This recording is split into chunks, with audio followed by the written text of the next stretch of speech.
Hey, I second anything you do in Australia. I second, since you are the HOF Hall of Well, Fame. it Ha. is the NBA Australian Players Pro. I'm not sure if you're aware. Josh Giddey and Dyson Daniels are in the NBA. They're just, Well, sometimes I do and sometimes I don't. welcome to Robogs, another episode of the basketball series. NBL heating up again. A lot of upsets last week. We'll talk about that later on in the show.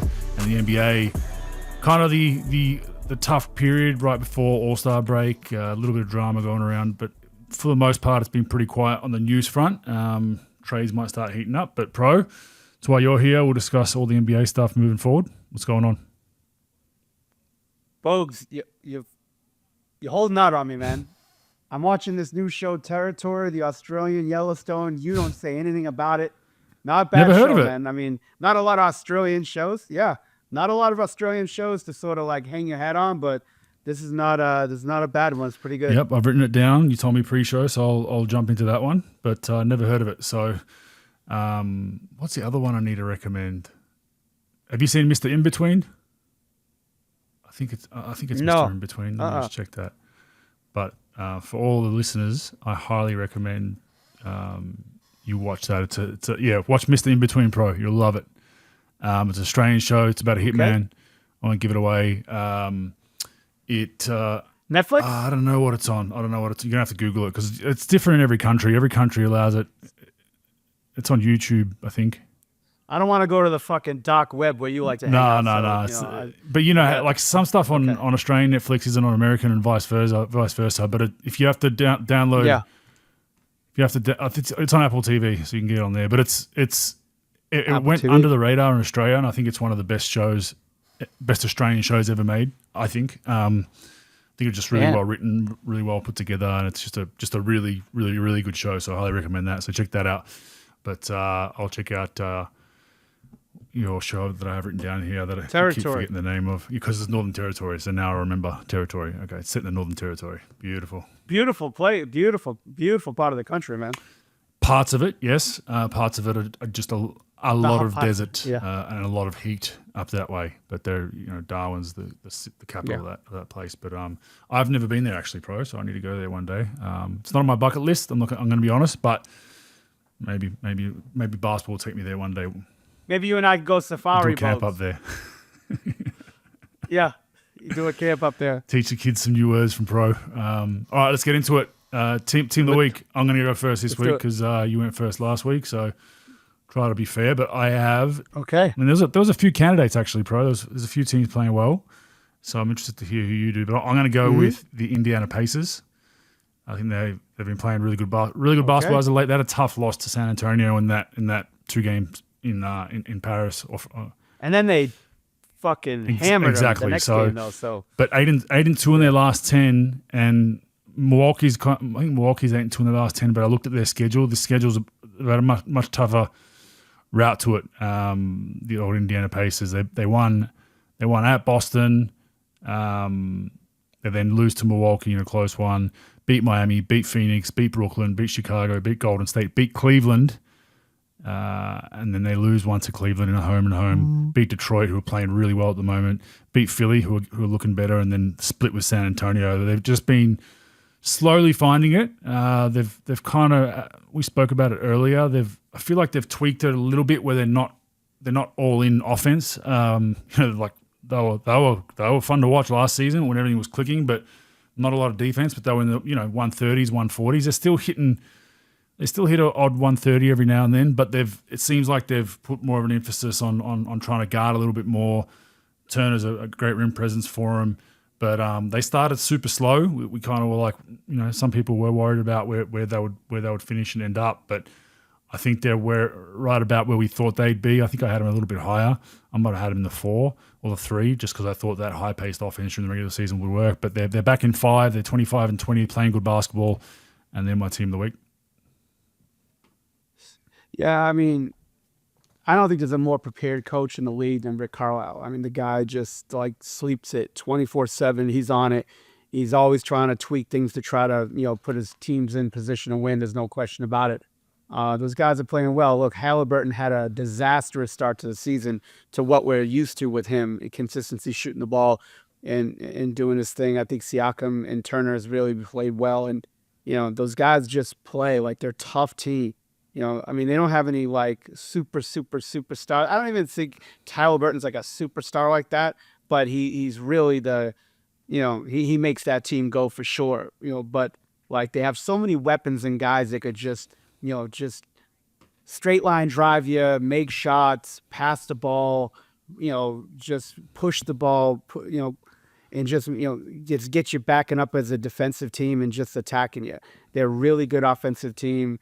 They don't have these names that these other teams do. They don't spend like the other teams do overall, but they really do attack you offensively. And I think they're a team that nobody wants to play. It doesn't matter from top to bottom. This team has a chance to win any given night. You can't say that about a lot of teams.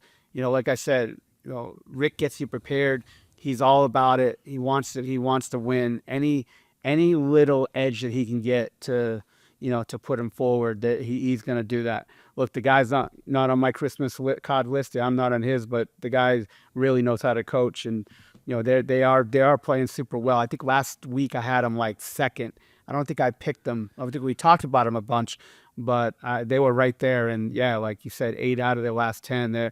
It's super impressive for sure. And they're a tough out, and I don't want to be playing them, especially in the first round of the playoffs. Agree. And after a horrible start, Halliburton's kind of got his numbers back to decency. He's 18 tonight, 45% from the field and 36 from three. He was shooting in the 20s at one point from three, so he's had a really good run over the last month. Their leading scorer is Pascal Siakam, which has been surprising. I mean, he's a gunner, but you would have thought Halliburton would be their go guy. And Siakam's doing it at fantastic clips, 52% from the field on the season and just under 42% from three. And averaging 20 points from. They're pretty well balanced with their scoring. They got 7 guys in double digits, which is, you don't see that a lot in the NBA these days. You got Mathurin with 16, Turner with 15, Nembhard with 10, McConnell with 10, and Toppin with 10. So very well balanced. But Indiana Pacers get my nod. Who do you have?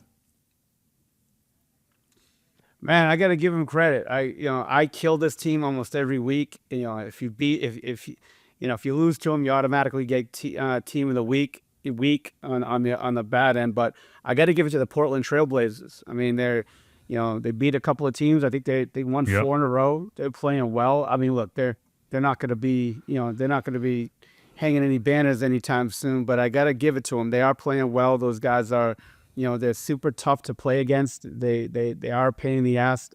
Anthony Simmons, Sharp, Kamara, Grant. I like the rookie Klingon. He's played well tonight. Denny Adija, how to pronounce the name, the kid from Washington. He's been playing well. I mean, even Robert Williams is coming back and sort of rebounding and playing good basketball. So look, they're a team that. Like, I think we're seeing it now that any given night teams can beat anybody, and especially if you stay together and stay the course. Look, they have one player that's a borderline all-star type player, and that's Simons. And then they've got all these other guys that play hard. Look, Scoot Henderson, I've never seen a guy drafted as high as him that's sort of forgotten as quickly as people are forgetting him, but he fell off for a while. He's coming back, playing well, shooting the ball a little bit better. Shaedon Sharp is playing, really hard, playing, scrappy, 17 points a game. And they just sort of play hard. They play together, and, I think they're trying to figure some things out. They've got some young pieces that I think that the front office really has to figure out and evaluate where they're going forward. But, yeah, I mean, look, they're a scrappy unit. They've won, like I said, they won 4 in a row. They haven't really been able to say that they've done that in a long time. And, those guys are playing pretty well. I mean, look, they've beaten Orlando, Charlotte, not super. I mean, Orlando's at Orlando, at Miami, and they beat Chicago. So those are. I mean, look, Charlotte. You take Charlotte out, and Orlando's had some injury issues, but you're on the road against Orlando. And then pummeled Orlando, absolutely pummeled Orlando. Miami. Four straight is 4 straight. Hey, look. You start figuring things out. You've been around teams like that, Bogues. You're losing, and then you start to figure out like the formula it takes to, stay in games. Forget about winning games, but just stay in games and then beat teams. And this is part of the sort of the development of a team and just trying to figure things out, play hard, be prepared, and figure things out from there. Do you think one of those three guards will go in the near future? Because they drafted Simons in 18, then they had Sharp in 23, I think it was, and then Henderson was best available. So I assume that's mainly why they went that route. He's not there yet. He's only 12 points a game at 42%. But it seems like, can they get away with, three really good guards for the future? Or do you think one of those are going to be trade bait and just odd man out in the next year or two? Yeah, if I had a guess, Bogues, Henderson will probably be the guy that's probably the odd man out. I think if I was a betting man, I don't think in 18 months from today, maybe a month from today, I don't see Henderson, Grant, and Ayton on that roster. I think Klingon's the center of the future. I think they're going to try to shop Ayton if I were them.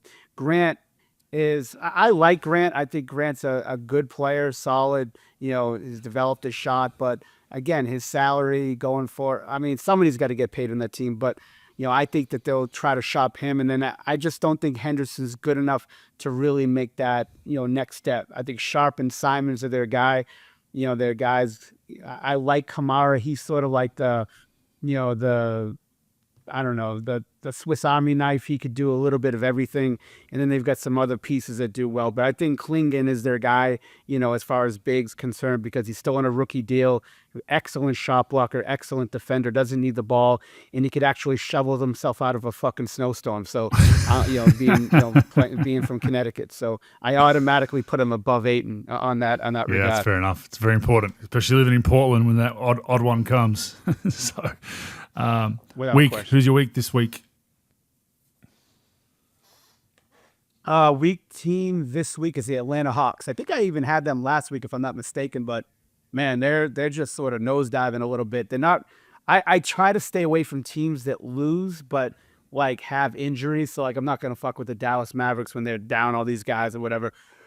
But the Atlanta Hawks have most of their guys, if not all, and they got Young, they got Jalen Johnson. That enough. DeAndre Hunter. Dyson Daniels, our guys playing. Like they've got most of their guys together, if not all. They gotta be winning games and lost, I believe, 4 in a row, but if not more. And they're just we talk about the dog days of All-Star break and all that stuff a month away. But look, if they're trying to compete and they're trying to make some noise and trying to get that upper echelon playing spot, they're not really making too much of a case for it these days. So that's sort of who I have. Yeah, that's a fair one. They're struggling. I had 3 possibilities. I had Cavs, Magic, or Bulls. Bulls you kind of rule out. They're 2-8 in their last 10 just because we didn't really expect much from them. And the Cavs is just shocking that they've lost some games because they've just won so much. But I'm going to have to go with Orlando. I think they've, Banchero's back and they've just looked bad since he's been back. And it's going to take him time to acclimatize and get back into a rhythm. But they've looked horrible since he's come back from injury. It seemed like they were playing. They were constantly the underdog with their injury run when they were super depleted, and it seems like they were playing with a chip on their shoulder. Now it seems like they're getting their troops back. I think Wagner's been back for a couple of games too, and it just seems like, we're now supposed to win, and they've lost 5 of their last 6, albeit some against tough teams, but they've been punched a couple of times. They lose to Milwaukee by 30, then they go to Boston. They lose to Boston by about the same, but that's okay at Boston. They lose to Denver at home, then they lose to Toronto by 16, and they lose to Portland by 22, and then they beat Detroit in a close one. So that's not what we're used to. And I think, look, we probably benefited the doubt for Orlando. I think they've exceeded expectation considering what a dumpster fire their injured players are. Like they just couldn't get a nice run. It just seemed like every time something happened, some momentum, someone else got hurt, and they've been resilient as can be. But I think, when you look at the last 5, if Milwaukee, Boston, Denver, okay, Milwaukee coin flip, Boston tough one, Denver tough one, but Denver's not great on the road. You got to get at least Toronto and Portland, and then get Detroit to get back on track. So they're in an interesting situation just because they've now fallen out of the 6. I still think they should make it back in once fully healthy and in rhythm. But the Detroit Pistons, baby, they're in 6. So look out, they're surging after a loss. They're in 6. So. They're hopefully, I think they're pretty safe to make that play in at a minimum. But Orlando's just been a little bit clunky, and I think it comes down to like I said, the injuries and before All-Star break and just getting to that All-Star break rest period, I think they'll be very good after that again. But they just got to be careful that they don't put themselves, 3 or 4 games back from 6 before All-Star break and then try to reel it back, because it's a tough reel back. Yeah, Bogues, I think in the league, when you're down injuries and you're down players because of injury, and then everybody's got to be like a junkyard dog, especially with 2 of their best players out, like their 2 best offensive by a mile. They've been missing those guys for a long time. And now you start to play a different style where you're not used to just throwing it to a player, ISO score, like Wagner and Bonchero. But so now everybody's got to be a junkyard dog flying all over the court, defending. No real true offensive, go-to guy. So you got to sort of share the wealth there. And then you come back and these guys come back from injury and you got to work themselves back in. It's just a clunky deal. I've seen it happen a million times. I mean, I remember in the G League, it's almost like the same thing where you have no NBA players in your team. You just have your guys. And then everybody's sort of used to their role. Everybody loves it because they know where they're at. They know where they stand. And then for 15, 20 games, and then you throw down 2 or 3 NBA players, guys that are used to playing 30 minutes or playing 2 minutes or DMP. Then you got to force feed these guys the ball, and they're like, what the fuck? Like now, just throwing out of sorts. Look, Jalen Suggs played well in that stretch. And I saw some type of a stat, unless I got suckered by NBA Central, but Tazde, the big guy, the Goga, I think his last name and the first name, the 5. Yeah. So they have an unbelievable record when he plays. And then something like when he's out or doesn't start, I think it's when he's out, they're 1-9. And, that's a little bit something. I think a little bit has to do with the 49 fucking points a game they're missing without Wagner and Bonchero. But that was a weird stat. But I just think that guys are just used to their roles, when they were out 15, 20 games. And now they have to sort of dial it back. And it's just different. Their minutes, their rotations different. Their shot selection has to be different. And I think that's really tough when you're going up and down the roster. Like Anthony Black played a bunch of minutes, had some starting games. Cole Anthony played really well in that stretch. The guy De Silva played well, the young kid. So, I mean, yeah, I just think it's time that they just got to recalibrate what's going on and get back to where they were before. But look, they've missed Bonchero for a while, and then Wagner went down right after him, I believe.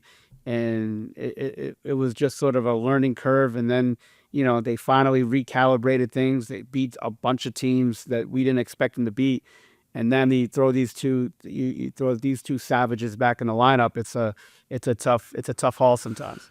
Yeah, they're all over the place. They're just going to get some rhythm, and apologies to all my Georgian followers. Batazdi's actually from Georgia, not Turkey, so don't want any civil wars erupting over there for my comments. But yeah, he's been huge for him. He's been really, really good, and he's got some shit to him too. I've seen a few of his games. Yeah. He'll go at you, he'll fight you, go face to face. I like him. He's kind of pretty well skilled, can finish around the basket. So he was a great pickup for them.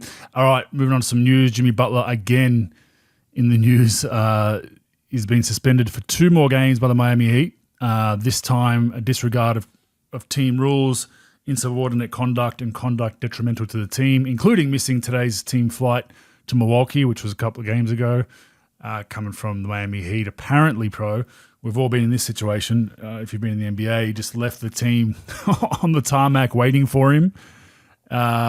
They finally got a hold of him. They said within a couple of hours they waited. I don't believe that. I reckon they would have waited maybe an hour max, but you got to dramatize it a little bit. But after they finally got a hold of him, he just said, "Oh, all good. I'll meet you there. I'll get my own flight." So just this is.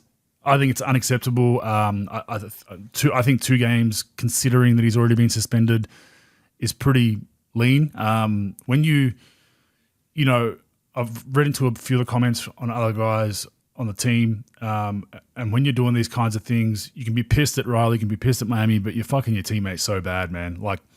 To leave guys sitting on the tarmac just waiting for you, that's inexcusable. I think it's really poor. It shows unprofessionalism, and that goes into, Jimmy Butler's known as a tough player on the court. Being tough off the floor is being on time and not letting your team dance down. There's a toughness in that, in being, organizationally right, being on time, being prudent, being, So just really disappointing from Jimmy's point of view, I think. But he's going to get moved eventually.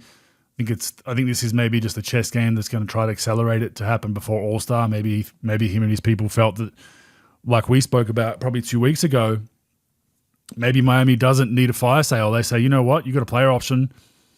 We're going to wait till the off season, see what you do. Maybe he's trying to move the needle that way, but just pretty poor, Pro. I don't like seeing when star players or anyone does that. You hold up your whole team of 12 players and 10 coaches and media, like just put their whole day out for 2 or 3 hours because you're pissed with the organization is not right. Yeah, Bogues, I never could agree with players that are fucking with the process of being a pro. They get paid an insane amount of money, and that's part of getting an insane amount of money. You got to deal with situations of not getting your extension, not getting the money that you want, not getting the role that you want, not living in a city that you want, but you getting paid all of this money. And nobody's going to relate to you on saying that I'm not showing up to flights on time. I'm just leaving my team. And no one can relate to that. That's part of the reason why, viewership is down. Like I really believe that. I don't think the guy working 3 jobs just to go to a game every year or 2 games a year or watch you guys play is going to relate to the fact that you're getting the $58 million player option or what have you, somewhere in that neighborhood. And then you're just upset that you don't get your extension. So you're just going to blow things up.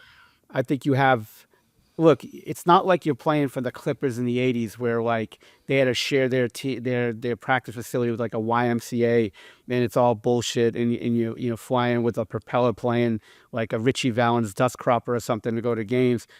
Like in Miami, you're getting the best of the best in everything. They treat their players like gold. Most teams do.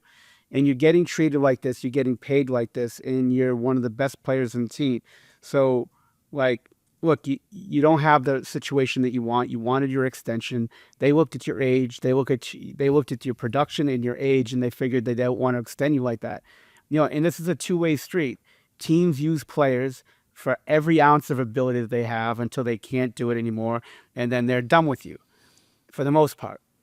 If players are trying to use the team every second of every day to get the biggest contract from them or another team, as much as possible. And it's a two-way street. They both use each other. It is what it is. It's fine. But when you're not getting what you want and then you're doing things like this, you can't really stick up for him at all. Like it's different if, different things you could sort of say, well, Jimmy might have a point there, but this has no point that he can make. There's nothing. Like there's no defense to how he's handling this. They could do whatever they want with him.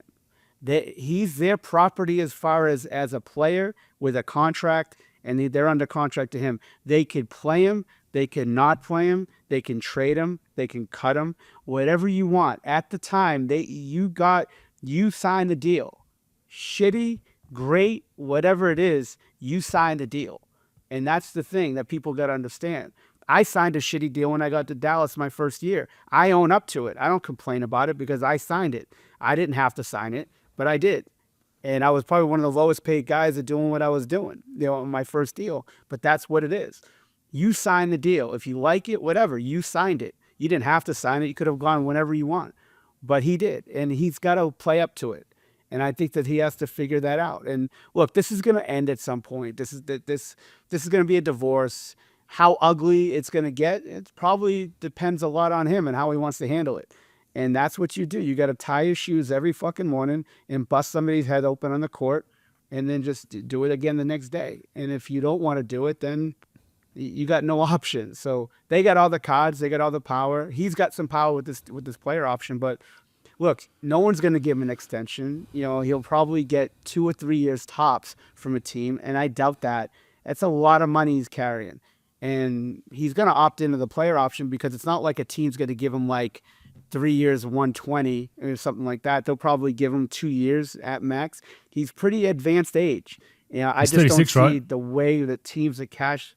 Yeah, so You're Yeah, telling I don't me do there's a it. team It's out a there one that wants plus to give one. you One 40 to plus one at 45? best. It's a 1+1 at Yeah. best. But and I'll disagree with you, Pro. You said not I one person agrees with what he's doing. That there's one person. Yeah, Let's do it. Shaquille O'Neal agrees with him. So for those that haven't seen it, Oh, Jesus TNT, Christ. great show. Love it. Love the banter and love the fact that they get into issues. But Shaq was pretty staunch on his agreements with the way Jimmy's handled things. Shaq's argument was that, Jimmy felt disrespected about not getting an extension. After all he's done for that franchise, they should reward him with that. And I think we both disagree with that. I think most people do. I think the game's changed now. There's a really small minority of players, like generationally, right, that get rewarded for their past. Dirk Nowitzki, D Wade, LeBron will, and continues to. These kind of guys will get rewarded for their past work, right? There's, even Shaq towards the end took less money and still mentions it every other day. But I think as you're aging, look, if Jimmy was in Miami for his whole career, it's probably a different conversation, right? Like you're probably like, okay, you know what?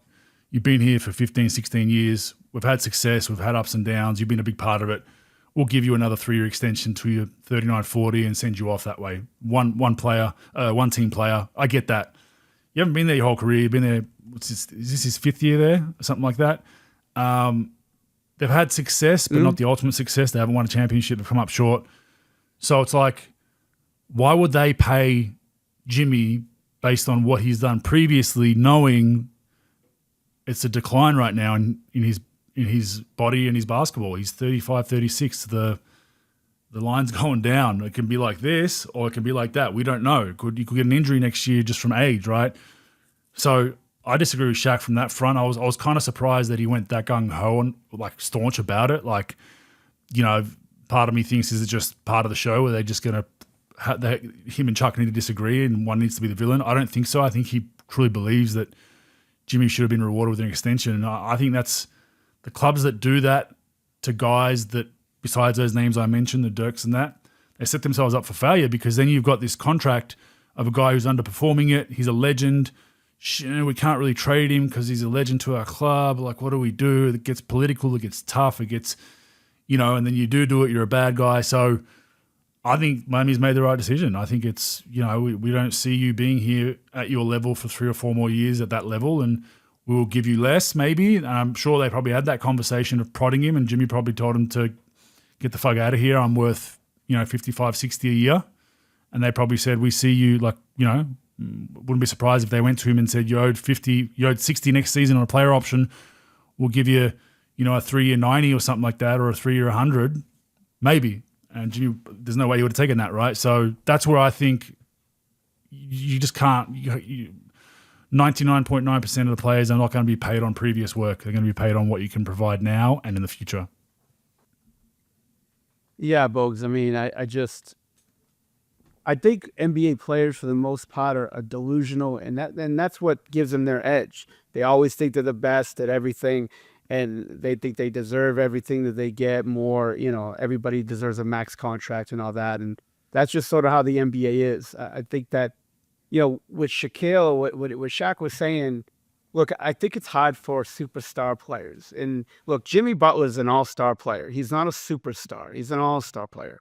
Even at his best days when, they went to the finals against Denver, he was the best player on a finals team that went to the finals. Didn't make him an absolute superstar. Shaq was an absolute superstar.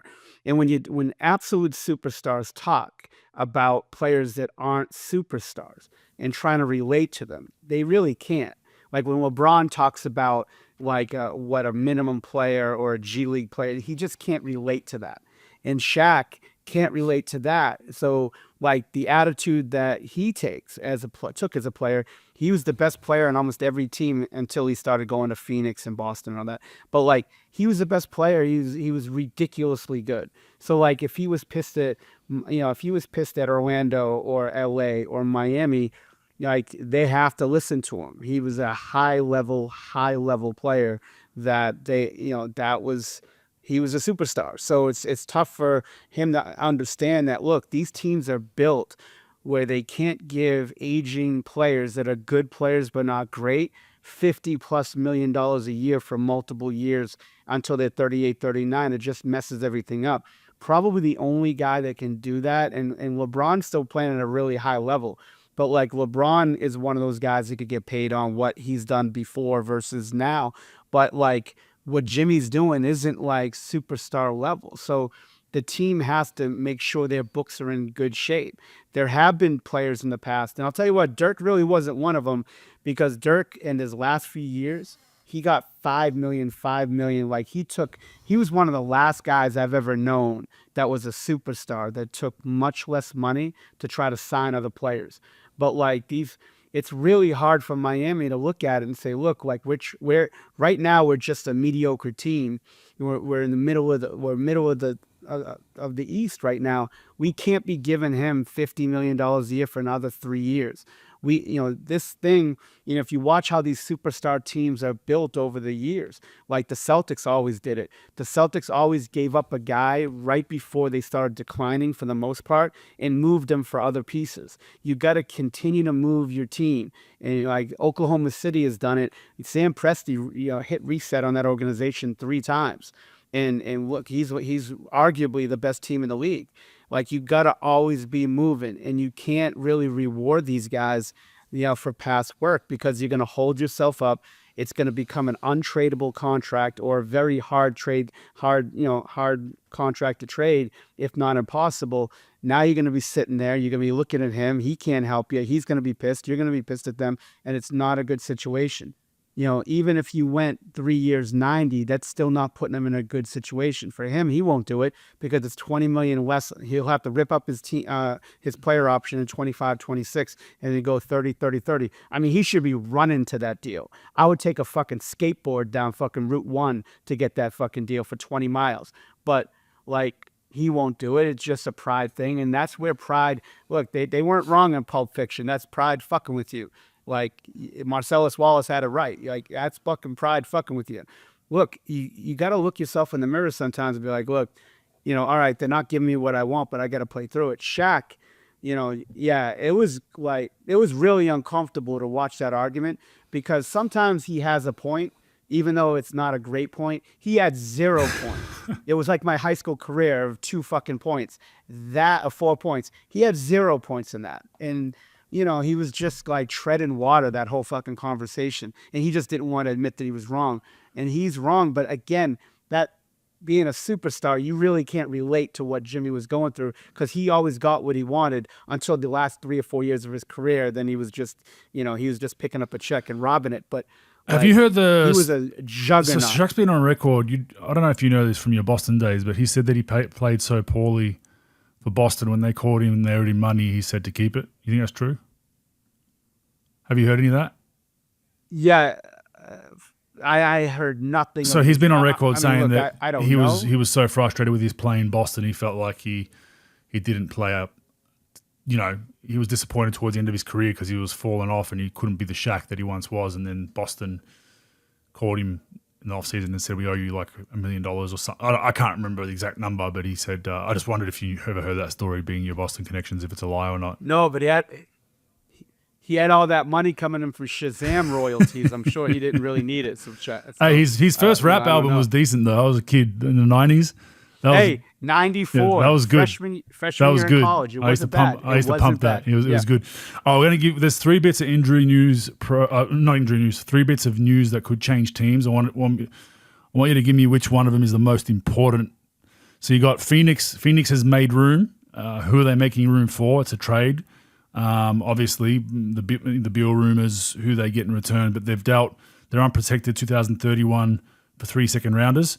So they're making some room there. Sorry. No, 3 first rounders. 3 first rounders for the unprotected first round, right? Mm-hmm. Okay, yep. Dallas, just an absolute injury cave right now. They got a bunch of injuries, a bunch of issues. And then the Lakers, AD and LeBron claim they need more help. Which one of those 3 do you think is the most important for that respective team to have success this season? Oh, fuck. the Dallas injury thing I think is huge. I think the Dallas injury thing is a juggernaut. Um, the Lakers thing is just a fucking, it's just a shit show on wheels, and that's just an every year thing. That's like fucking Groundhog Day. That's like seeing Punxsutawney Phil trying to see if he sees the hedgehog, the groundhog, to see if he sees his shadow. And then the Phoenix deal, they're really gearing up to try to make a move. Now, is it Bradley Beal? Is it somebody else? I don't know. Like, I don't know what they're really going to try to do. I'm sure it's going to be Bradley Beal for either Jimmy Butler or one of these other disgruntled guys on a roster. But yeah, that's going to be a tough deal. But I think the Dallas deal is very. They're in. I wouldn't be panicking if I'm them, but right now I'm looking at it and be like, this is going to be a tough road now. Especially missing both those guys for like 3 months. Those are like, there's aren't many guys that play defense on that roster, and you took your best, arguably one of the best defensive big men in the league in Derek Lively, and you took Maxi Kleber, who's a very, very, very solid defender and solid player, 17 minutes a game out of your lineup. And, I don't know where you're going to replace it from. Yeah, I think the Dallas one probably, look, they're saying Luke is going to be back post All-Star break, but they didn't say when. It's pretty open-ended. After All-Star break could mean March, it could mean April, it could mean first round of the playoffs. The sneaky one here is the Lakers. I think that they're pretty hamstrung with what they can do. I just don't see them bringing in another impact player that can put them over the top and get them out of that 5, 6, 7, 8. I think Phoenix is a sneaky one. They haven't been playing well, but if they can make a trade and get something from that Beal situation and bring in another impact player, I think they haven't played the greatest, but they're still, I never want to count out KD because his shot making ability in playoff series he's just so tough. So the other one for me is Phoenix. I think they could really move the needle a little bit and get out of that doldrum that they're kind of in at the moment, and maybe make a surge. But don't know if you saw this, but the Nurkic experiment's definitely gone, finished in Phoenix. So I would not be surprised if they move him. I just don't know where because of his contract situation. But he's on record to the media that he hasn't spoken to Bud in 2 months, bro. like at all. They went and asked Bud immediately because the media love this kind of shit. As soon as someone says something like that, they go to the other person, and Bud said something pretty open-ended around like what conversations have been had. He's well aware that minutes need to be earned here. So I think his days are done. But now it's what do they do? That contract situation really hurts them. Thankfully, they've salvaged their bigs with Richards. That was a great move for them, and they've brought in a guy that fits in very well with what they're doing. But the Nurkic thing's interesting. Who do you blame there?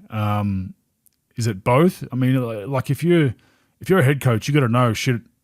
It's been 2 weeks since I've actually had a conversation with one of my players, even if it's just the mundane, hey man, how you doing? Everything all right? How's the kids? The one that we always get, bro, that we always laugh at because it's the same conversation on repeat to everybody. But yeah, I'll put some of this on Bud as well if it's true. Nurk's probably in his feelings and pissed off, but as a head coach, you got to kind of, you never know what can happen. You could have an injury tomorrow to one of your bigs, and then you need Nurkic, and now you're like, holy shit, he wants to kill me. We haven't spoken. How do I approach this? Who do you see? Not at fault, but who do you think could fix this the easiest way? Bogues, one thing about this in dealing with these situations for 30 years, right? It's hard to tell whose fault it is without being in the building because you don't really know, and then what happens is the coach might put out like reports to the media, obviously making him the saint and the player look bad. And then vice versa to a player that has friends in the media that does the same. I don't really know. As a head coach, I think it's up to you to really take it forward and really communicate with your players. It doesn't matter if it's good news, bad news. You got to be open with them and be very honest about it the best you can. That's the best policy to do. I've been around coaches that really did things like this and took guys out of lineups and didn't talk to them about it. They just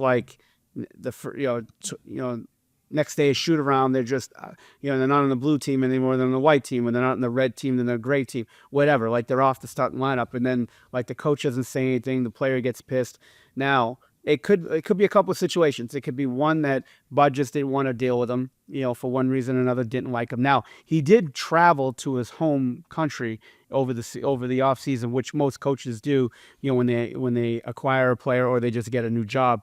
So he did that. They spent some time, I guess there was some appreciation for that. But it could be just Bud just getting off of him and not really talking to him. It could be Bud trying, but then after he took him out of the lineup, because of one reason or another, took him out of the lineup, it happens that maybe Nurkic got pissed and he didn't want to communicate after that. I don't really know. And it's really hard to make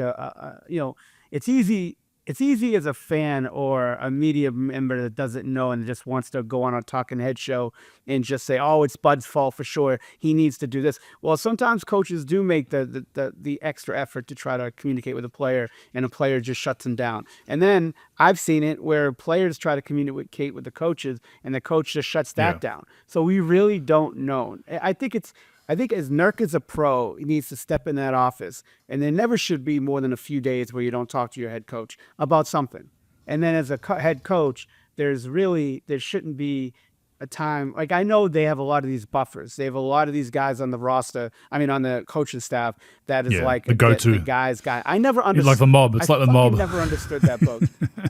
Bogut, I never understood that. Like, I never understood. I've done that before for players, and I didn't even understand why I was in that predicament. Like, the coach should never have to talk to an assistant coach to talk to another player. Now, like, there are some things that you could relay for sure. There are some messages you could relay. If that guy has a really good relationship with him, I get it. But as a head coach, you really have to be comfortable where you're doing 95% of the communicating with the player without a third party.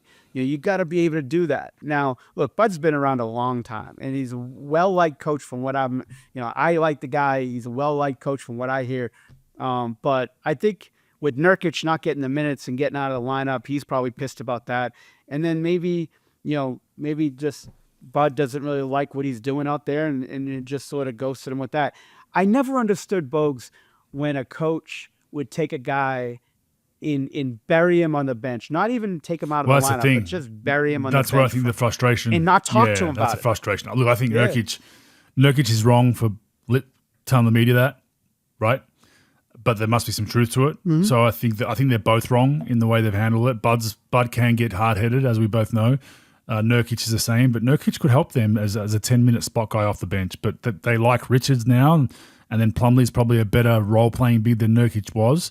And Nurkic is kind of a high-risk, high-reward guy. He can have that night where he's gives you 15 and 15, and he has a night where he decides to shoot 3 threes for no reason, right? Like, that's the kind of player he's always been.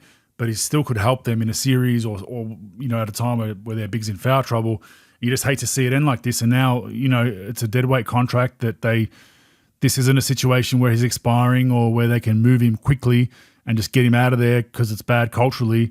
And I agree with you. It's like getting out of the starting lineup to getting DNPs is wild. That's probably on Bud. You got to control that better. And that looks somewhat personal, like they've jumped off the ship and just said, we're done with you. And if that's the case, you'd hope that they've told him, hey, there's no more minutes for you here. We're going to try to get you out of here, but just be professional, stay ready, and you'll get your opportunity. But thankfully, he's making good money too. So Nurk's comment on all this was life's unfair. So he'll get on with it, and he's got a lot of reasons to get on with it with the money he's paid. But it's just, you hate to see it end this way, and that's just the reality of the NBA. All right, useful or useless, Pro. Got a couple of good ones. So the Clippers, Pro. Mm-hmm. Do you remember we had I gave you a fact or fake news that if I can't remember the number that I said. I think it was if Kawhi plays more than 30 of the remaining games left, that they will finish in the top 6. Oh, sure, yeah. I think we both agreed that was fact. They are currently in 6th place at 26-19, 2 games above Minnesota, and they are 6-1 with Kawhi this season, Pro. Useful, useless? It's definitely useful, Bogues. I mean, there's no denying that guy's a great player. It's the health. And I was talking to an NBA scout today, and we were talking about the Clippers, and he felt as though the Clippers were a conference finalist at least, if not be able to get to the finals. And I'm like, Wow, look, that's a big we've call. been down this road so many. Yeah, we've been down this road so many times with this team, and this team's always been stacked. And look, they're a good team. They've got multiple good role players, but if you can't trust that Kawhi is going to finish, I don't remember. I don't remember the time when Kawhi last finished the playoffs Yeah, not it's hurt. been a while.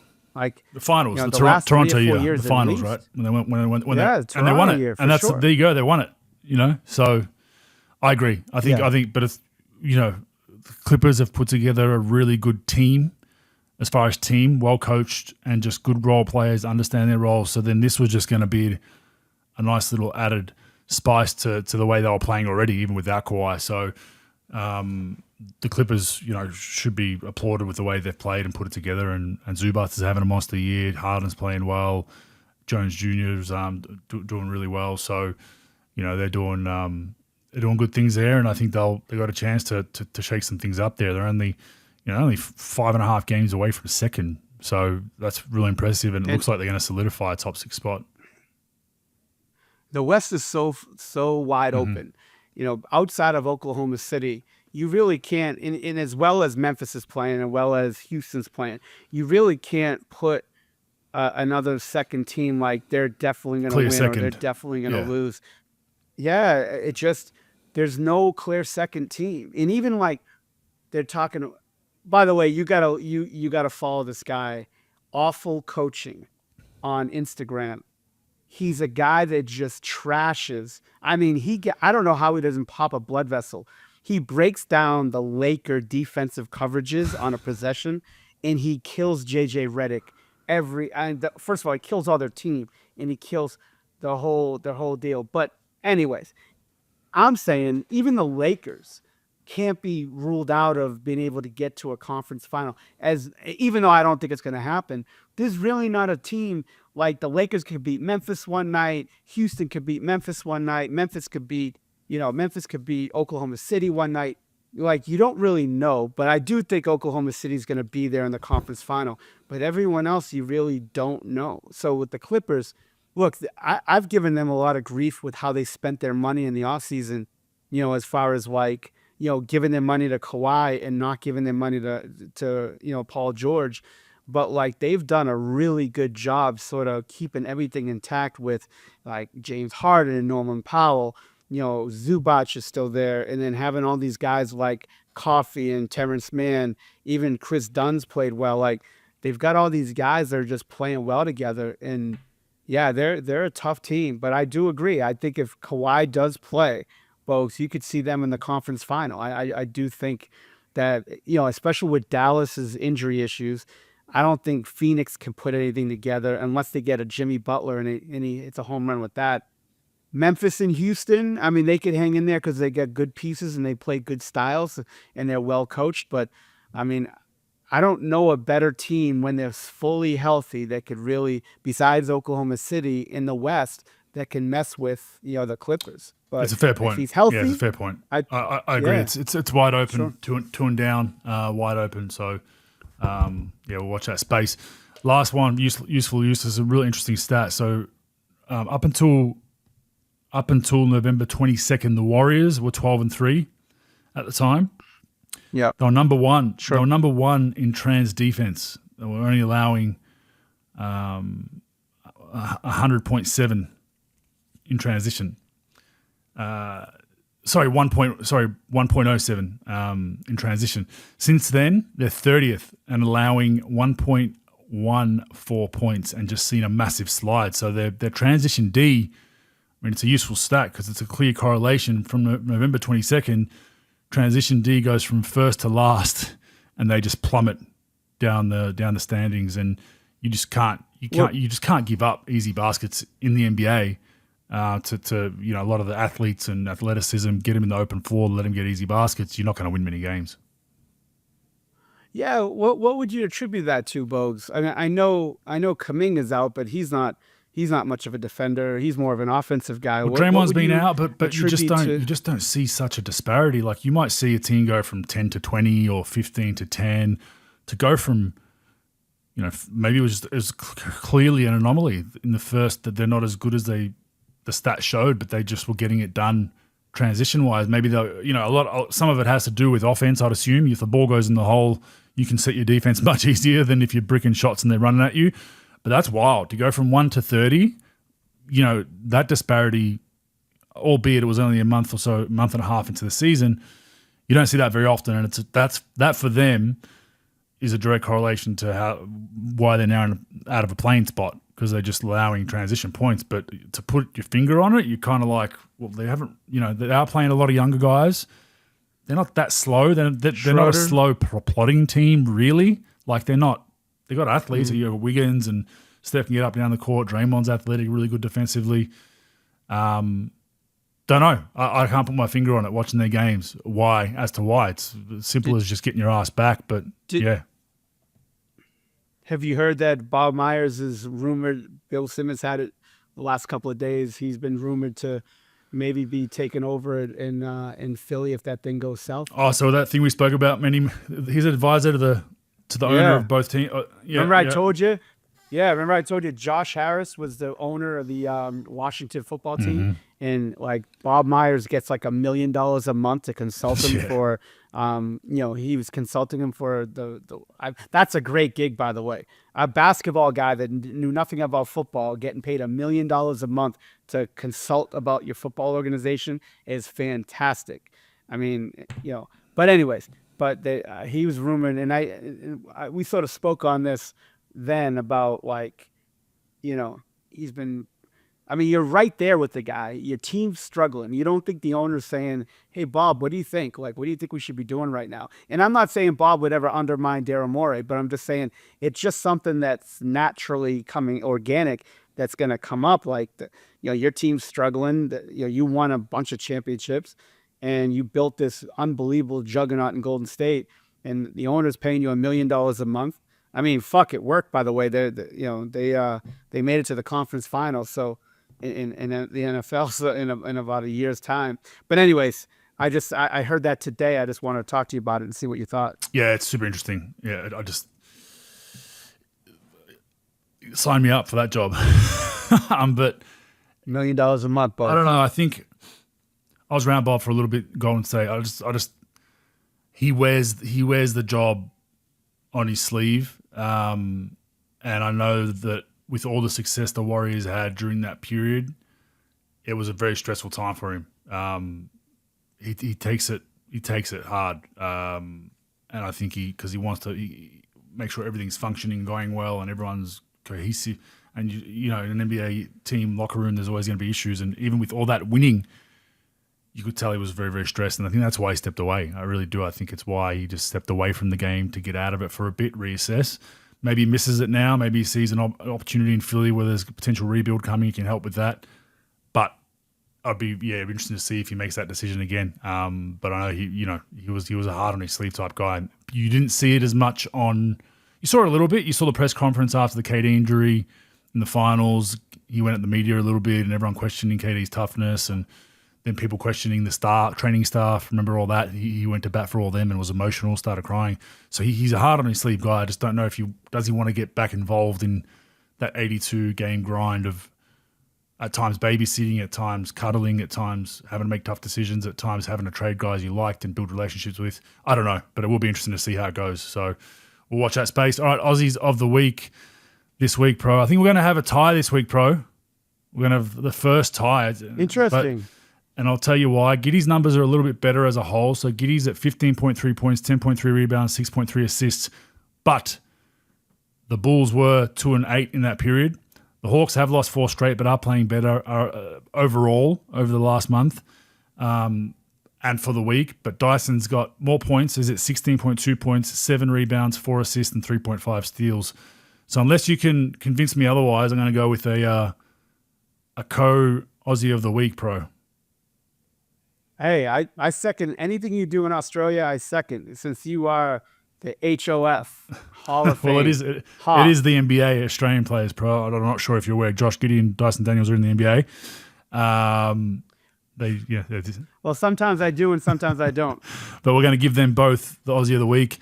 That puts Giddey at the leaderboard with 5, Dyson at 4, so it doesn't change much there. Simmons has still that lone one. Maybe he can he can come back soon and play some minutes and steal another one.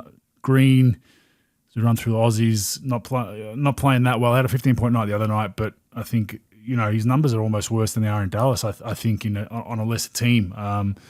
So that's been interesting to watch. Paddy's not playing at all. Joe's not playing at all. No other Australians are really playing big minutes. I think Tyball's still injured. Reith is not really in the lineup now with Klingon and Adam taking all the big man minutes. So, be interesting to see how that all finishes up. What do you got? Fact or fake news? Bogues, a lot of talk about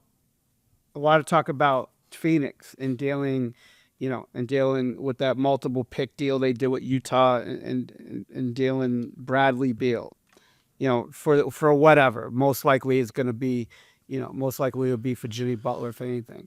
Fact or fake news? There's at least a 40% chance that they could turn around and deal Kevin Durant for something on the trade deadline. We're talking about Bradley Beal all day. Would they ever think about dealing Kevin Durant this trade deadline and just really blowing the thing up? Say 40%. I know it's not going to happen. But you think there's a 40% chance? 5% chance. No, fake news. I just don't think. I think with the way that they've tried to hit that home run with their roster, he's the integral piece of it. Like, you're not, what are you? They're basically, they've got no picks now, right? Besides that one trade they just made. So they've got nothing to build on. This is kind of all in for them. Like, as much as it hurts to say it, like, it's him and Booker. Can you carry us? Now you got Nurkic on a massive contract playing 0 minutes, which doesn't help the situation. I think it's, I don't think so. Now, if you said to me, it'll bring back a really good young prospect with some picks, maybe, but most of the teams with a young prospect and all picks are shit, and they don't want Kevin Durant to be on their team right now because it's pointless. If you're Sam Presti and you're sitting there with all your picks rolling right now without Chet Holmgren, do you look at it and even think about with all your picks? I mean, if you dealt for Kevin Durant, look, obviously Kevin Durant's at an advanced age. You're not going to get that many years, but it would solidify yourself almost for this deep playoff run. But you'd have to give up either Chet Holmgren or Jalen Williams. And I don't think you'll give up either. But if you're Sam Presti, you think about it. Because, look, your team's great, no doubt about it. And now on the one end, those guys are all under rookie deals for the most part. And you're still going to get a couple of years of, a lot of relief not paying them their big contracts. But on the other end, you look at it where, all right, Kevin Durant, I have to give up. I just don't know if they give up Chet Holmgren, although there is the injury risk with Holmgren getting hurt. Williams, injury if twice. You told me Williams and some picks, some genuine picks, and I'm Phoenix, I listen for sure. Because I think KD's – look, there's risk for OKC's point of view with KD though. KD's a genuine closer, a genuine guy that can get you a bucket in the playoffs. SGA's having a shitty night, throw it to that guy. Don't run anything, just get it to him in the elbow or post extended or even at the three, he's going to get you a bucket. But does it disrupt the way they're playing and why they're playing so well? True. Don't know. But true. If I'm Phoenix, that's the one I'd listen to. I wouldn't listen to it for because Brooklyn aren't going to really want to do anything. They got they're building a war chest there slowly or trying to. Portland, maybe you get one of those young guards we spoke about and some picks, but most of those teams want to be shit for another year or two. So, but that's an interesting one. That is interesting, and it's a great storyline. He retires back to where he started, potentially on a championship run there. That would be very, very interesting. That's the one from Phoenix that I would listen to, just because, like I said, I think if Phoenix get another name back, it's pointless. It needs to be a young star or a shitload of picks because, and what are they right now? 11. They're 10 or 11. I just don't see them. That move they make with Beal is going to be the biggest one. Can they get someone back that helps them now? And I just think the way they've structured it, I think they got to stay all in. It's going to be very hard for them to move off a couple of those guys because they're still, even if they do that, they're still a couple of years away and so hamstrung with a few of the contracts that they have. It's like they're in a tough spot. But that is a very interesting one if it came up. I do think that if and when they make the deal for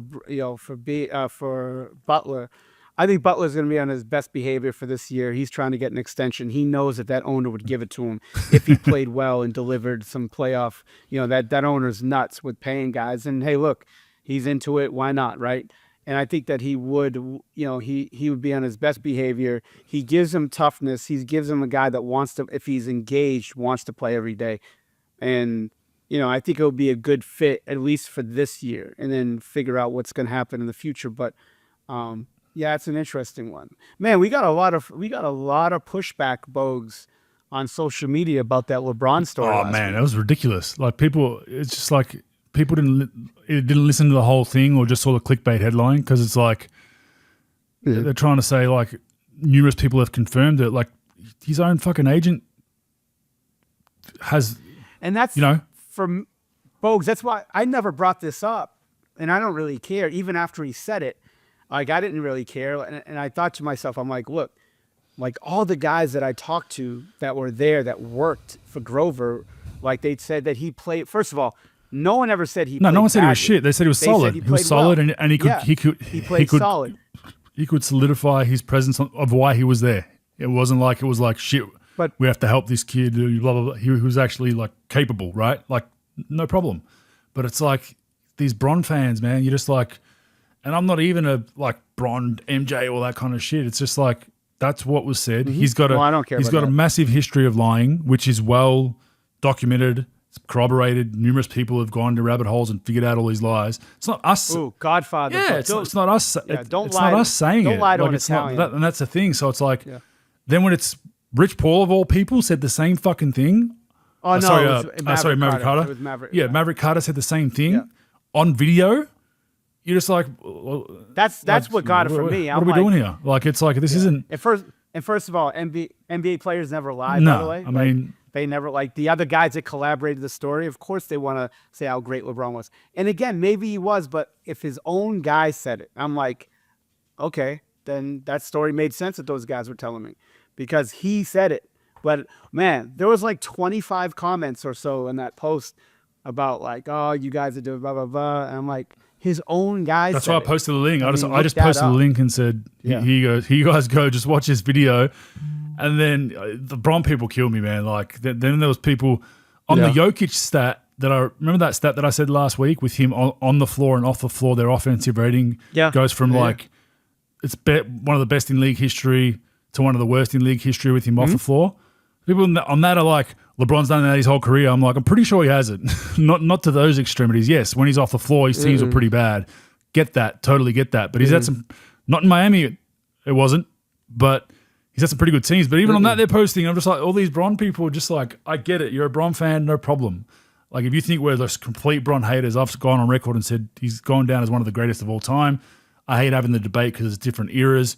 But the fact that he scored the most points, circle back a year ago when I mentioned on the podcast, I thought that probably moves the needle for me on the MJ debate. It's up in the air now. Whereas before it was MJ clear 1, LeBron 2, or you could probably have Kobe in there as well. But I can't call it. I've got those two up there, and I think that helps his argument. But I'm not one of these guys, I hate him, because of this, because that. He's the one that lied, not us. I'm just talking about it, chatting about it. And my whole point is, it's such a pointless lie, such a pointless thing that's created news for him, and I think it makes him and his legacy look worse. Like, you don't need to do that. You're going to go down as one of the greatest of all time, bro. Like, you don't need to lie about, but I was the GOAT at 16. Like, who gives a fuck? Like, Did you see that CNN thing they have on Kobe, the series that they put no, out? I haven't seen it. Oh, it's great. So Are you in it? It's early on in his career. Are you in it? No. Oh, is it with high school and all that? Nuts. Okay. Yeah, it's mostly high school right now, and then Italy. Like a lot of footage of him in Italy playing, his dad playing. There's a book that was written about Kobe recently in the last few years. I don't know if it was The Last Shot. I forgot what it was called, but it was basically like that. I read that, and that was a lot about his high school career and growing up in Italy and dad playing, and and then coming to Philly. So that was a lot about that. Very little about the Laker deal, but I think it's like a 5 or 6 part series. I'm not sure how many they got out. It's 1 hour each. I think it's every Saturday night here. So Yeah, we'll have but to yeah, pay like really $10, good, really $10 an worth- ep here in Australia once it gets here, most likely. But Oh, jeez. they usually get us. But I'll look out for it. I'll look out for it. But yeah, but it's good to see, like, he's a lot like MJ but different, and he's a lot different than LeBron as far as humble. Like he was a little cocky but humble. Like MJ was always humble growing up. Kobe was humble to a point, but like, yeah, the whole LeBron, Kobe, MJ, sort of their demeanor is a lot different. They're all real Like, different. Kobe was never really sheltered. Yeah, was never. I mean, he never really had a lot of power. He was a big time player, but like he carried himself like a pro at 15 years old, 14 years old, 16 years old. It's interesting. It was great footage. They did a really good job about covering that. Yeah, I So, think just yeah, living I mean, if you need overseas, the $10, living folks, overseas would have done that. Yeah. I think that just worked wonders for Kobe. I think when you live overseas and experience different cultures, I think it definitely played a part into why he spoke fucking like yeah, five that's what I mean. Why languages, he bro. was who he was, experienced different languages, Yeah. different cultures, different cuisine, different ways of life, different mannerisms, and I think he picked it all up and became a great. So, all right, Pro, we'll see you next week. Appreciate it. All right, good luck, fellas. Thank you. All right, now we're just going to get through a quick NBL wrap before we wrap up, and Trent will help out a little bit here. But what a round for Cairns. I mean, they've been, I don't want to say I picked it because I still had them passing New Zealand, but I just didn't think they'd be easy beats late in the season. Their losing streak when they went, I think it was 15 straight. They had mass injuries. They had issues. Then even when their guys came back, they were out of sync, out of rhythm. They're a pretty tough team. They play hard, and they can, if you don't show up and are disciplined against them, they'll beat you. And they go from beating the ladder leaders Illawarra, then Perth in Perth. I mean, just a fantastic week for them. Really playing for nothing. I think they're going to win the shootout. I think they're going to win some cash, most likely. I think there's a couple of games left of that. But a horrible loss for Perth. I mean, it really, that could be the one that they look back at and they don't get third or even put themselves in a chance to get second. They win that game. They're 16-10. They're in third place if they win that game. With it, on the heels of Melbourne, who are 17-10 now. They've probably ruled out second. They do have 3 games left. Stranger things have happened, but that's one that was really, really costly. But credit to Cairns for finishing the season, Trent. Yeah, absolutely. And yeah, you called it early. I know you had them, taking over New Zealand, but I don't think anyone would have guessed that they would be beating the ladder leaders. And then just as soon as you think Perth have figured it out and have won 4 or 5 straight games, that they lose to the Taipans. So no, super impressive. And you like seeing the younger guys like Higgins, Tisha, the DP and stuff kind of come into their own, be super efficient, go in there and like play some good basketball. So I mean, all around good story for Cairns, considering how shit the season has been for them.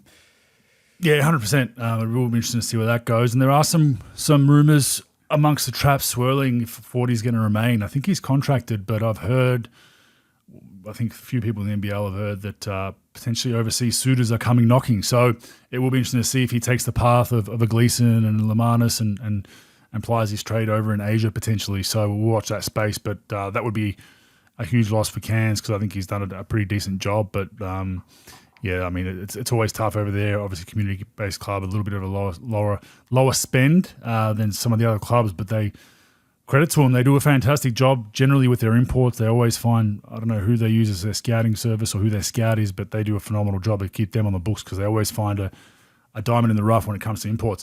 New Zealand versus Brisbane, kind of a nothing game. Just want to say, can the commentators, I know we want to promote games, but can they stop saying, playing for a playing spot, you're just kind of like mathematically, like literally a Meteor needs to hit the 6 teams above them or 7 teams above them for them to really have a chance. And that's no disrespect to Brisbane and New Zealand. And Brisbane are 11-16 and they were 9-6. They were 11-14 going into the New Zealand game. No, sorry, they won that game. They were 11 and they were 10-16 and they won that game and then lost another one. And then New Zealand as well. I mean, New Zealand's as cooked as you can be. They're 9-18. They've got 2 games left. They can't make it. But it has been interesting. I know commentators want to, the viewers tune in, for a playing spot, no. Let's just put a line through New Zealand, Brisbane and Cairns. Tasmania's got half a line through it, Trent. I think they're really up against it. They're 12-14 at the moment. They got absolutely pummeled by Southeast Melbourne, like smacked. which helped Southeast Melbourne jump to 4 with a healthy percentage as well. Tasmania, you feel for him because they have a bunch of injuries. Magnay's supposed to be back this weekend, which should help. Did he play last weekend, actually? I don't think he played. No, not yet. No. They said it was either last weekend or this weekend, but then, Dang and McDonald, for me, are the two big ones. Offensively, they just don't have enough, and Doyle's very hot and cold, but they're 12 and 14 at the moment in 7th, and Adelaide above them in 13 and 13. Adelaide continue their dominance in and on Sydney. I don't think Sydney played that bad. I think Adelaide were just amazing on this night. They shot 76% in the first quarter, Trent. They could not miss. They shot, I think it ended up being mid-60s for the half. Sydney somehow were up at the half. I kind of was texting with some people in the Kings, and I was like, the fact that we're even up, I would have been happy down 5 or 10 with the clips that Adelaide was shooting. They could not miss, and they were attacking the paint. Every three they had, they kind of made. They didn't shoot a lot of them in the first half, and then they continued that enough in the second half to win by 9. But they were phenomenal inside out. Humphries was really, really good just around the basket, a lot of easy finishes, and Davis was phenomenal. So, they look like they're going to make the 6. So now I agree that KD should be, in all NBL conversations. So all the people that had him in when they weren't in the playoff run, I said that shouldn't happen. But now that he's in and his team's in, they're playing really well, and it's the first time in a long time that a team that probably will be 6th can easily win the championship as much as any other team in that 6. I don't want to play them personally. I think they're one of our worst matchups. Same as a lot of other teams. They've beaten a lot of the top fodder. They've swept Illawarra to this point. So they're playing really good basketball at the right time of the year. Yeah, and it's interesting. I think their difference, like offensively, what you're going to get from Adelaide every game. Like they might not shoot up in the 60s or 70s every game, but I think the big difference in that Sydney game was Humphries' defense. Like I think he had 4 blocks, 2 steals. I think with Sunday coming back, I know he's only in the teens minutes wise, but they're hot. Like there's such a switch in their defensive identity when they have all their guys there, and when there's that effort, they look like a completely different team. So I think you're completely right. I think they're probably the first team since the play-in has been in place where you truly think like a 6 seed could actually, go all the way. Yeah, they're tough, and I think everyone above them does not want to face them. I know Illawarra don't. Illawarra's probably praying because they're going to probably be Illawarra's first round matchup by the way things are looking. They're not going to get. They're not going to get 5, so they'll have to get through the 5-6, and then they have to win the 3-4, or sorry, the loser of 3-4, which then puts you in the 4th spot to face Illawarra. So, which is funny because everyone's been playing for that one all season, and it's now you can kind of sense everyone kind of wants that 2-3 now. It's like much rather you see a. But I think Melbourne have been one team that's played them well. I think Melbourne might be 2-1 against them. Maybe I could be wrong because the suspensions and all that kind of stuff. So. Yep. They might be the one team that's been okay against them, but yeah, that's been interesting. And then Adelaide, so Melbourne smacked Brisbane, which is pretty routine. Brisbane's, like I said, pretty much done, and then Adelaide smashed New Zealand. After New Zealand smashed them over there a couple of weeks ago, or about a month ago, they made sure they took care of business. Two important wins. The Sydney one was huge for them because they could have been 12 and 14 and tied with Tassie.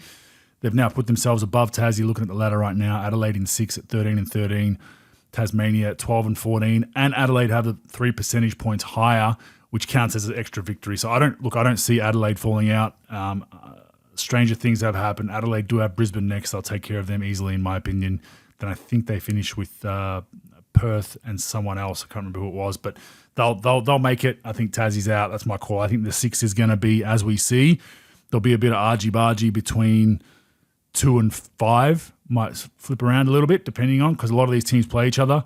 Like we play Perth this weekend. Tasmania is playing Illawarra and Melbourne, even though they're in 7, so they could move the needle a little bit. Perth play Phoenix next and then us, so there's a lot going on there as far as that. And just finishing on some news, the only real news out of the NBL was Rocco Zakarsky has shut it down for the season. I found it interesting because Brisbane put out a pretty interesting statement around Rocco's still not right, and we're going to give him a couple more weeks to get right and healthy, and you're like, well, that's the end of the season. So he's done for the season. I think there's a portion of that that's probably protecting him stock-wise. I don't think he's performed as he would like. So maybe there's a bit of agent talk there about, do you put him back on the floor at 70%, which is not a good thing for him to be playing at 70% with scouts on him with a microscope. I think the agents, advisors to him are probably like, you know what? You've shown you can play. You've shown you've got potential. Hasn't been a great year, but your stock's still okay. Last thing we want is you to come back, get further injured, or your stock to fall further. So I think they've made the business decision to say, Brisbane's going nowhere. You're probably not going to be there next season. Stranger things happen. Maybe he comes back for another year. I don't know. But they've shut him down for the season. It is interesting. I think he came into the season in the teens initially, and he's dropped in some mock drafts all the way to the second round. So definitely is a smart move on their part. It'll just be interesting. I think the big thing for him moving forward is being healthy for those pre-draft workouts, because essentially where he goes now will be completely dependent on those pre-draft workouts and how he matches up with the other guys in his positions in that draft. Because you have that South Sudanese kid at Duke who's really strong in the center spot. Like it's a very strong draft class, so it's going to be hard for him to climb up the ladder positions wise. Yeah, it's going to be interesting to see what his agency and agents do, because there's a strategy within that. There's a strategy within how you handle your draft. For example, I was in a different scenario because I went from like top 10 to 2 months before the draft to top 5, and then the further my college season went on, it was basically top 3. So I only worked out for 2 teams strategically, and I only worked out 1-on-0. The only person that could be playing against me was the assistant coach. So we strategically did that just because the last thing I wanted was to go into a workout and potentially get dominated by someone, another big that's a late first rounder, and then your stock falls and then rumors swirl. So we protected that, and that was the right advice from my agent. What they do with him is different. I think he's in a 1-on-1 workout, in a 1-on-0 workout, he'll look very good because he's super skilled for a guy his size. He's got good hands. He can shoot the ball touch-wise.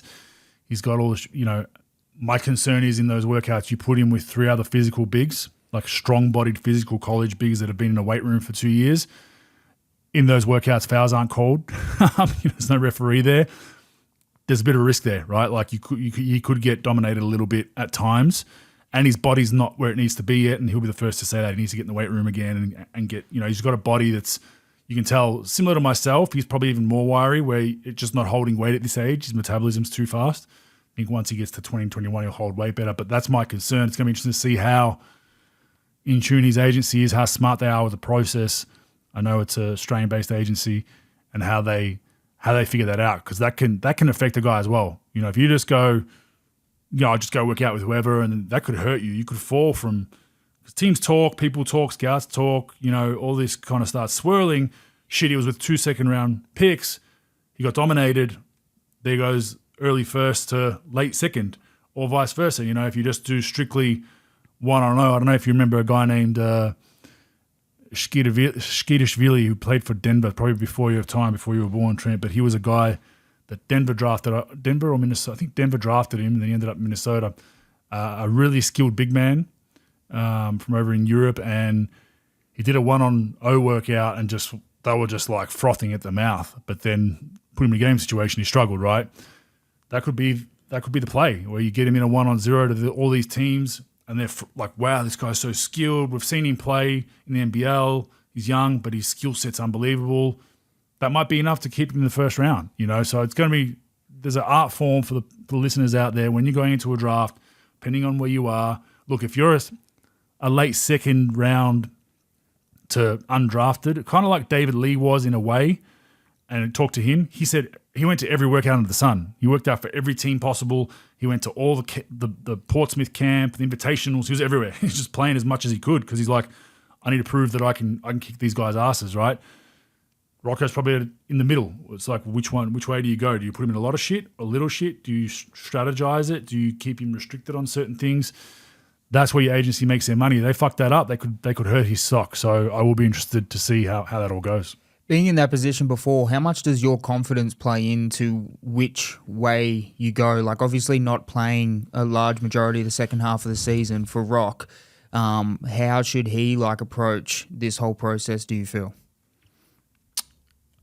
I think getting the weight room for him is going to be important, getting his body right. So taking this time now to just make sure he rehabs his injuries, gets us, like you said, get into those workouts so you don't have, I can't go full speed because of my knee. That'll be okay, what were you doing the last 4 months? Get your body right, get in the weight room, and just get in the best shape of your life.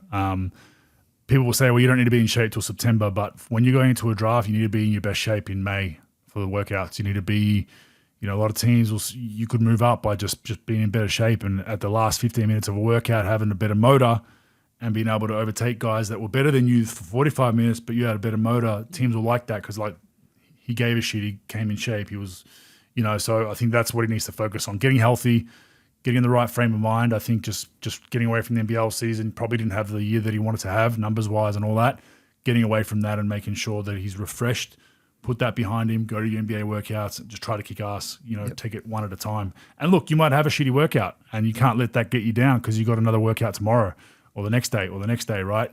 And that's where those things can be tough and very, very grueling. So he's got a lot of work to do, but he's got an opportunity, and it's just, there's an art form, like I said, with the agency, and that's going to be real interesting to see what they do there. I don't think his inputs matters because he's never done it before. He needs to be the people around him are going to make or break where he goes strategy-wise on that draft. I think he's done what he's done up until now. He's shown flashes, he's shown glimpses, he's played against grown men, he's going to have his workouts. That's all he's controllable. Now, that agent fee they're going to be taking for the rest of his life, they better earn it. Yeah, and it's exciting all round. I think not only for Rocco but for all the Aussies in this upcoming draft class. I think it's one of the strongest classes we've had in a while. You got Condon at Florida, you got Tui, you got Proctor at Duke. There's a lot of good young Aussie guys coming through. So I'm excited just all around for the upcoming draft to see how everyone lands. Yeah, we got to keep the number of double-digit Aussies in the NBA. So that's for a country of 25 odd million people. We're doing pretty well if we have 10 out of 450 that are constantly in the NBA playing on rosters. So, all right, Trent, thank you. We'll see you next week. Thanks, everyone. And big weekend in NBL basketball, so make sure you tune in.